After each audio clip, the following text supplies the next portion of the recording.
जय हिंद दोस्तों। स्वागत है आप सभी का हमारे द एग्जाम टॉपर्स परिवार में।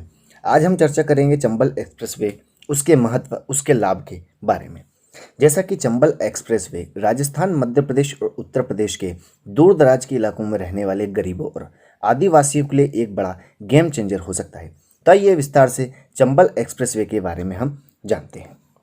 विगत 4 जुलाई 2020 को विगत 4 जुलाई 2020 को देश के केंद्रीय सड़क परिवहन एवं राजमार्ग और एमएसएमई मंत्री नितिन गडकरी ने वीडियो कॉन्फ्रेंसिंग के माध्यम से इस योजना की प्रस्तावित परियोजना की समीक्षा की है, जिसके तहत इस परियोजना को बनाने के लिए शीघ्र पर्यावरण मंजूरी, भूमि अधिग्रहण और रॉयल्टी या स्थानीय कर छूट पर जोर दिया है।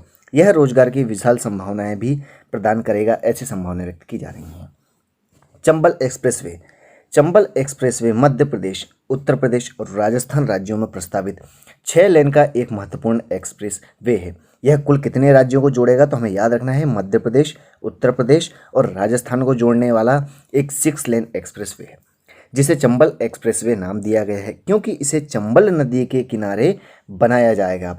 और एक्सप्रेसवे राजस्थान में कोटा को, मध्य प्रदेश में श्योपुर और मुरैना जिलों के माध्यम से होते हुए उत्तर प्रदेश के इटावा को जोड़ेगा। इस प्रस्तावित एक्सप्रेसवे की लागत लगभग 8,250 करोड़ रुपए आंकी गई है।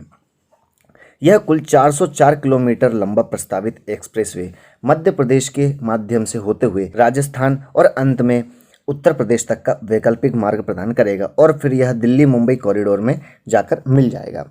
इस प्रस्तावित कुल 404 किलोमीटर की लंबाई में किस राज्य में कितना हिस्सा आएगा, तो मध्य प्रदेश में कुल 309 किलोमीटर का, राजस्थान में 78 किलोमीटर का व उत्तर प्रदेश में 17 किलोमीटर का हिस्सा इसमें शामिल रहेगा। इस प्रस्तावित चंबल एक्सप्रेसवे का महत्व क्या है, तो चंबल एक्सप्रेसवे की प्रस्तावित परियोजना क्रॉस कनेक्टिविटी को प्रदान करेगा। यह स्वर्णिम चतुर्भुज का दिल्ली कोलकाता कॉरिडोर के साथ जुड़ा हुआ ही एक कनेक्टेड रोड रहेगा, जो उत्तर दक्षिण कॉरिडोर के साथ हुए मिला रहेगा। इसके साथ यह पूर्व पश्चिम गलियारे के साथ भी जुड़ा हुआ है।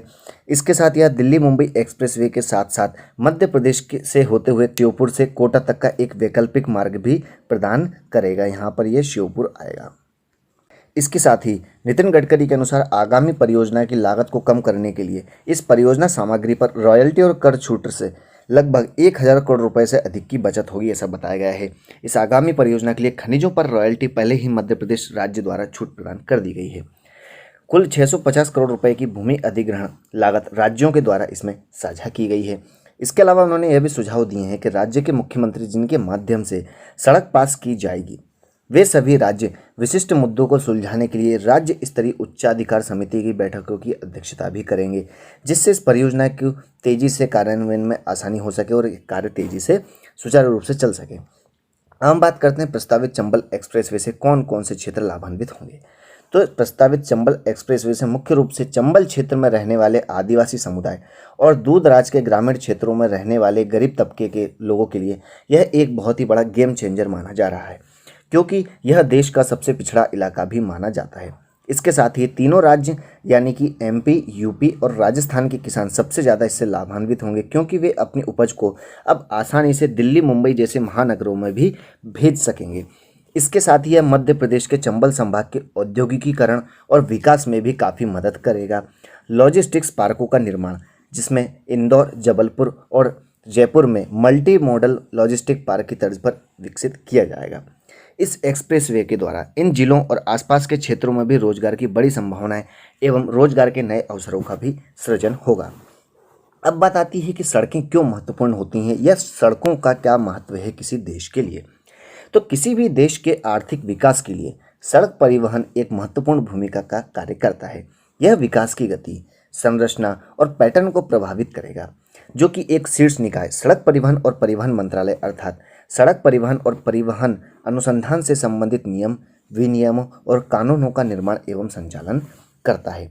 दुनिया में भारत का सड़क नेटवर्क दूसरा सबसे बड़ा नेटवर्क माना जाता है। मोस्ट इंपॉर्टेंट क्वेश्चन यहाँ से बन सकता है कि दुनिया का दूसरा सबसे बड़ा नेटवर्क कौन सा है, तो हमें याद रखना है कि भारत का। भारत में लगभग 58.98 लाख किलोमीटर सड़क का नेटवर्क या जाल बना हुआ है। भारत के सड़क नेटवर्क में राष्ट्रीय राजमार्ग, एक्सप्रेसवे, राज्य राजमार्ग, प्रमुख जिला सड़कें, अन्य जिला सड़कें और गांव की सड़कें सब शामिल होती हैं। हम कुल बात करते हैं कि राष्ट्रीय राजमार्ग या नेशनल हाईवे या एक्सप्रेसवे की कुल लंबाई देश में कितनी है, तो 1,32,500 किलोमीटर। अन्य राजमार्ग की लंबाई जो स्टेट हाईवे कहे जाते हैं उनकी लंबाई है 1,56,694 किलोमीटर। इसके साथ ही अन्य सड़कों की लंबाई 56,08,477 किलोमीटर आंकी गई है। इसके साथ ही आपको बता दें कि राजमार्ग और एक्सप्रेसवे सभी सड़कों की लंबाई का केवल 1.7% है और यह लगभग 40% सड़क यातायात का कार्य भी करता है। तो यह थी पूरी जानकारी चंबल एक्सप्रेसवे के बारे में और उससे जुड़े जितने भी महत्वपूर्ण फैक्ट हो सकते हैं जो हमारे एग्जाम में पूछने की संभावना बनती है उन सभी को कवर अप किया है। आई होप कि आपको यह वीडियो पसंद आएगा, तो वीडियो को लाइक एंड शेयर करना ना भूलें। Thanks for watching. जय हिंद।